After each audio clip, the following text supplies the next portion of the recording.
Hello friends, welcome to my channel. तो चलिए शुरू करते हैं 3 शाप जो कर्ण के लिए बन गए प्राणघातक। ये शाप जो महावीर कर्ण की मृत्यु का कारण बने। महावीर कर्ण के बिना महाभारत युद्ध की कल्पना भी नहीं की जा सकती। साथ ही इस बात से भी इनकार नहीं किया जा सकता कि कौरवों के सेनापति कर्ण अपने प्रतिद्वंदी अर्जुन से भी बड़े धनुर्धर थे, जिसकी तारीफ स्वयं भगवान श्री कृष्ण ने की थी। कर्ण न केवल एक शक्तिशाली योद्धा थे बल्कि बहुत बड़े दानवीर भी माने जाते थे, जिन्होंने बिना युद्ध का परिणाम सोचे अपने कवच कुंडल दान में दे दिए। कर्ण जन्म से क्षत्रिय थे, लेकिन वह रथ चालक के घर पलकर बड़े हुए थे, जिससे उनका एक नाम सूत पुत्र भी पड़ा।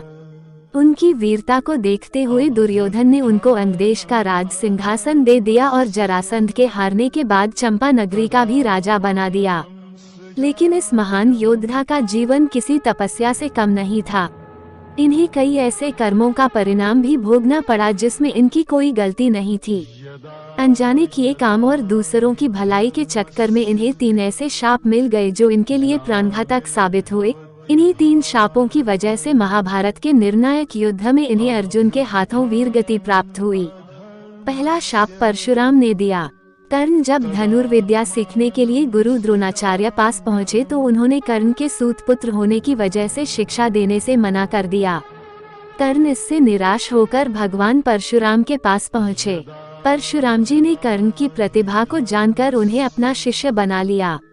एक दिन अभ्यास के समय जब परशुराम थक चुके थे तो उन्होंने कर्ण से कहा कि वे थोड़ा आराम करना चाहते हैं।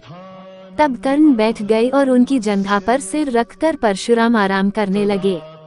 थोड़े समय बाद वहां एक बिच्छू आया, जिसने कर्ण की जंघा को काट लिया।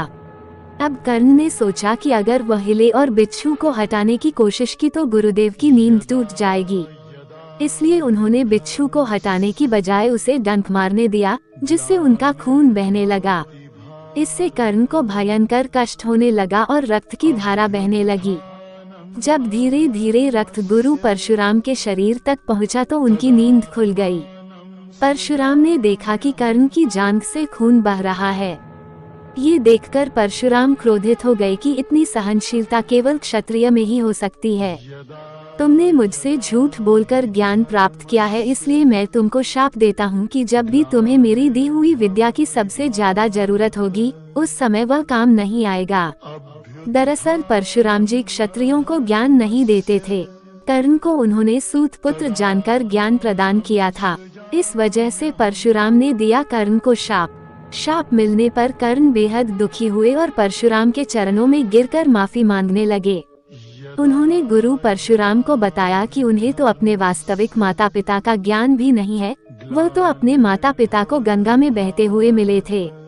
यहाँ मैं सीखने की मंशा से आया था, कोई भी मुझे सूत पुत्र होने के कारण ज्ञान प्रदान करने के लिए तैयार नहीं था। केवल आप ही ऐसे इंसान हैं जिनकी मुझ पर कृपा हुई है। कर्ण की बातों से परशुराम जी का क्रोध शांत हुआ और कहा कि शाप तो वापस नहीं आ सकता, लेकिन तुम जिस यश के लिए भाग रहे हो वह तुमको जरूर मिलेगा और तुम महानतम धनुर्धर बनोगे। इसके बाद भगवान परशुराम ने कर्ण को अपना विजय धनुष प्रदान किया। दूसरा शाप एक ब्राह्मण ने दिया। कर्ण को दूसरा शाप एक ब्राह्मण ने दिया था। एक दिन कर्ण शब्दभेदी बाण चलाने का अभ्यास कर रहे थे। तभी उनको झाड़ियों में से किसी जीव के चलने की आवाज आई तो उन्होंने समझा कि कोई हिंसक जीव हो सकता है, जो यहाँ रहने वाले मनुष्यों के लिए खतरा बन सकता है। इसलिए उन्होंने बिना पड़ताल किए बाण चला दिया। बाण किसी हिंसक जीव को नहीं बल्कि एक बछड़े को लग गया, जिससे उसकी मृत्यु हो गई। उस बछड़े का मालिक एक ब्राह्मण था, जो ये सब देखकर दुखी हो गया और क्रोध में आकर कर्ण को एक शाप दे दिया। ब्राह्मण ने कर्ण को शाप देते हुए कहा कि जिस तरह तुमने असहाय गाय के बछड़े को मारा है, उसी तरह तुम्हारी भी असहाय स्थिति में मृत्यु होगी। मृत्यु के निर्णायक क्षण में तुम खुद को असहाय समझोगे। कर्ण ब्राह्मण से माफी मांगता है, लेकिन वो उसे माफ नहीं करता। ब्राह्मण कहता है कि अगर माफी चाहिए तो उसे सबसे पहले मेरी गाय के बछड़े को जीवित करना होगा, लेकिन ऐसा करना किसी के बस में नहीं। तीसरा शाप भी ब्राह्मण का ही था। ब्राह्मण ने इसी संदर्भ में एक और शाप दिया था कि जिस तरह तुम रथ पर सवार होकर सर्वश्रेष्ठ बन जाते हो, दूसरों पर बिना गलती के और बिना किसी विचार के बाण चलाते हुए। जब तुम जीवन का निर्णायक युद्ध लड़ रहे होगे उस समय तुम्हारे रथ का पहिया जमीन में धंस जाएगा और तुम अपने सम्मान की ऊंचाइयों से नीचे आ जाओगे। कर्ण जब महाभारत का निर्णायक युद्ध लड़ रहे होते हैं तब उनके रथ का पहिया जमीन में धंस जाता है और उन्हें रथ से नीचे उतरकर स्वयं ही रथ के पहिए को भूमि से निकालने का प्रयास करना पड़ता है।